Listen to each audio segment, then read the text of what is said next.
नैतिकता और धर्म, इन दोनों में फ़र्क होता है। नैतिकता समाज की कंडीशनिंग पर आधारित होती है और धर्म विवेक पर आधारित होता है।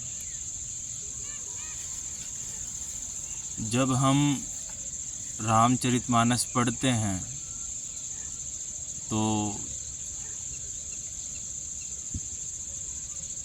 कई घटनाएं ऐसी लगती हैं जैसे कि सही नहीं है। हमें लगता है कि ये घटनाएं जोड़ी गई हैं, जैसे कि माता सीता का निर्वासन जो किया भगवान राम ने, हमें लगता है कि ठीक नहीं है। भगवान ऐसा कैसे कर सकते हैं? लेकिन गौर से देखें, विवेक को आधार बनाकर यदि हम इस घटना का विश्लेषण करते हैं तो हम पाते हैं कि ये करना आवश्यक था। नैतिकतावादी बुद्धि कहेगी कि ये तो ठीक नहीं है, लेकिन धर्म के अकॉर्डिंग देखें तो ये सही था।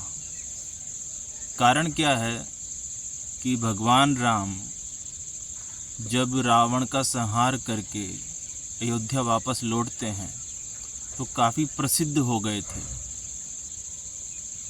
उनका नाम विश्व विख्यात हो गया। अब इस स्थिति में उनकी जो संतानें होंगी उनमें कहीं ना कहीं ये भाव रहेगा कि हम राम की संतान हैं। जैसे आजकल होता है ना कि कोई बड़ा अधिकारी है और उसका बेटा है और कोई पुलिस वाला उसे पकड़ लेता है तो वो कहता है, जानते हो ना मेरे पिताजी कौन हैं। तो भगवान राम नहीं चाहते कि उनकी संतान उनके नाम का आधार ले। कोई भी बुद्ध पुरुष ये कभी नहीं चाहेगा कि मेरे नाम का आधार लेकर के आप अपने जीवन को जिएं। स्वयं के पैरों पर खड़ा होना होगा ना। राम का जो नाम है इतना प्रसिद्ध हो गया कि अब आगे आने वाली संतानें उनके नाम का सहारा लेने लगेंगी। तो अब इसका क्या उपाय है?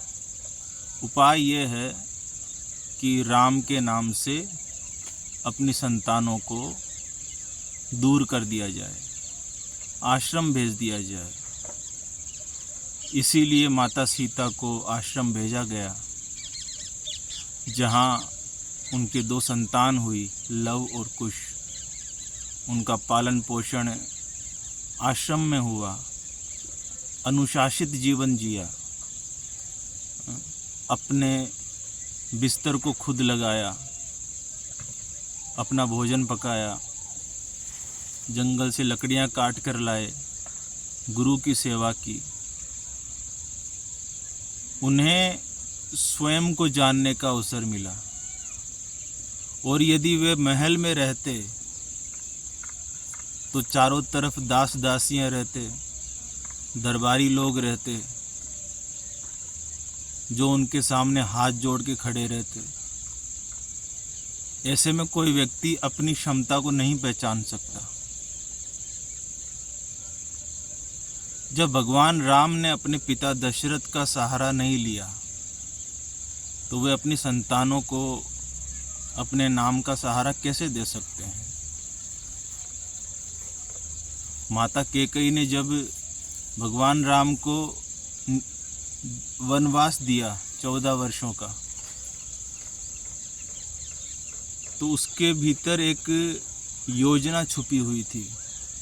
योजना ये थी कि यदि राम सीधे ही सिंहासन पर बैठते हैं तो लोग कहेंगे कि पिता से सब कुछ पाया।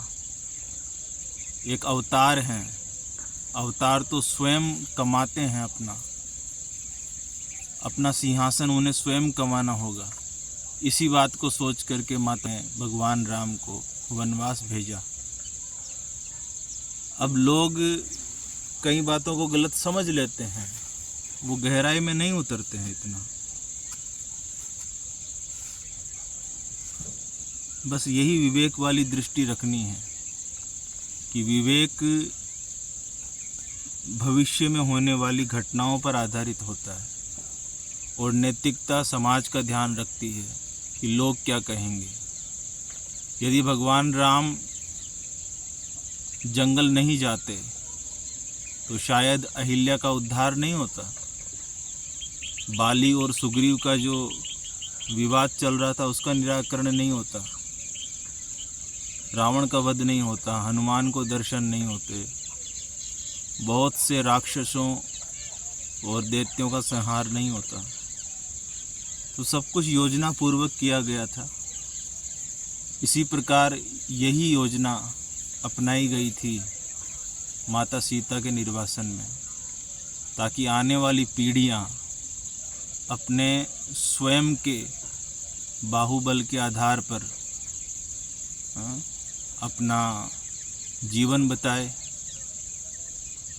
स्वयं के पैरों पे खड़े हों।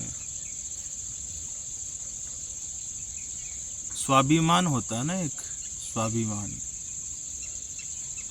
वो आवश्यक होता है जीवन के लिए। तो ये फर्क है धर्म और नैतिकता में।